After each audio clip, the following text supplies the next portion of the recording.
just going to record it anyway, just for my own records, really. So I think Izzy was a little bit ahead of us, so she's already done. Izzy was saying she's already done 10A and 10B.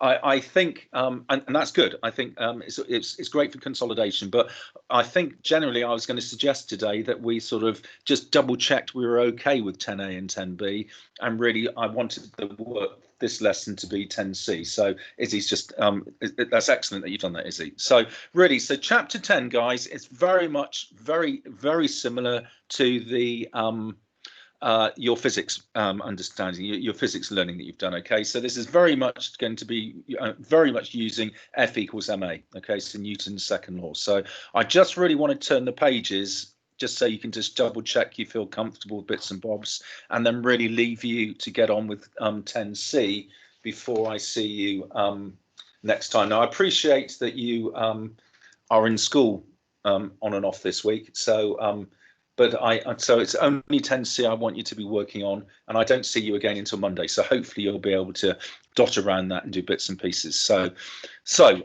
all they do at the beginning of chapter 10, they just introduce you to force diagrams. Okay, so we've got the weight going downwards, we've got the normal reaction going upwards, and say you're being pulled along by force P, and obviously the friction is always in the opposite direction of the motion. So they're just really introducing you to the idea of how you set out a force diagram.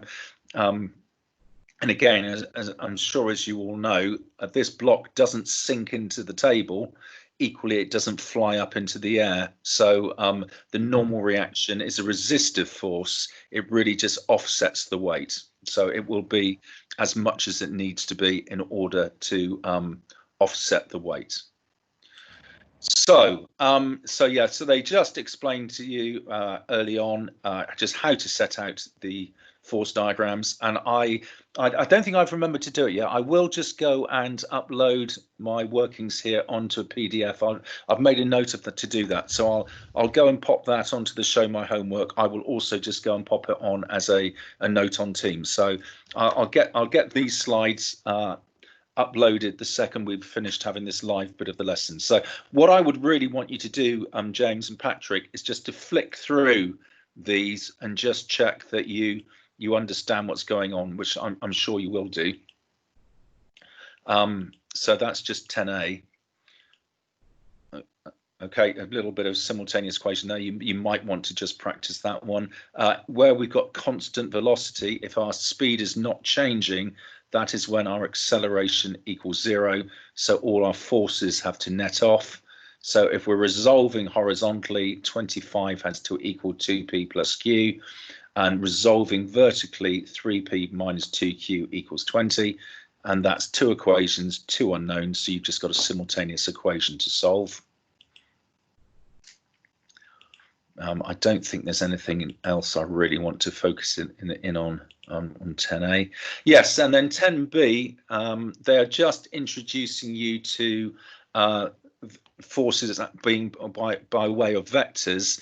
Again, I'm not sure whether you're all familiar with this or not. You can do the usual column vector format, which is my preference for workings. And as I know you appreciate, you've seen this many times. The top component is your left or right. The bottom component is your up or down. But you've got this IJ format as well. Okay, so just quickly, just in case you haven't seen that before. So I represents the top component. So I is your left or right movement, and J is your up or down movement. So if you've got 2I plus 3J, that means exactly the same as that vector there. Okay, with two to the right, 3 up. So we then just have a few examples here. So and really all we're doing here, if we're just adding some vectors together, you just literally, I would do these in column vector format. Okay, so looking at the I component, 2 add 3 minus 1 is your 4, 1 minus 2 add 4 is your 3. And then if they're asking you to work out the size, magnitude and the bearing, just a quick sketch. So you're just going to work out that angle there, theta, by way of SOHCAHTOA. And remember, bearings are always from the north. So our actual bearing here would be 90, take away whatever theta was. So that was our 053.1. And as regard to working out the magnitude of the force, if you've gone 4 along the corridor, 3 up the stairs, well, it's the magnitude of the force is just it's just Pythagoras. Okay, so the square root of 4 squared plus 3 squared, which is 5. So again, I would suggest, James and Patrick, you just turn the pages of 10B, just double checking and doing any that you feel you need to clarify your understanding. I don't know, Izzy, if you felt there were any that were particularly of value that you think were. I mean, it's all important stuff, but I just feel you will have seen this before. So please, James and Patrick, please just turn the slides before as your first job. So yes, I don't think this is really introducing anything. It's just generating simultaneous equations here. Okay, and then that takes us on to really where I wanted us to slow down and just take a bit of time. So obviously F equals ma is our Newton's second law, and obviously a specific example of F equals ma excuse me, is weight equaling mg, where weight is of course a force and g is our gravitational force, that is our acceleration. So W equaling mg is just a specific example when we resolve downwards of F equaling ma. Okay. So a couple of examples and diagrams. Don't think there's anything to. Yes. So yeah, let's just really quickly then on this. So let's have a quick look at example 6. In each of these diagrams, the body is accelerating as shown. Find the magnitudes of the unknown forces. So the number A, we're resolving left to right. So when we resolve horizontally, that first component is our force. Let's just write this in. So that there is our net force. Okay, our net force, as we're going left to right, is x take away 4. Obviously, x is bigger than the 4 because we're moving left to right. And F equals ma, our mass is 2, and our acceleration is 2. So I think it's quite nice just to write F equals ma as your first line of workings, and then to do that second line that they've done. Now, of course, when you're resolving upwards, there is no acceleration, okay? And in this particular example, we're just resolving left to right.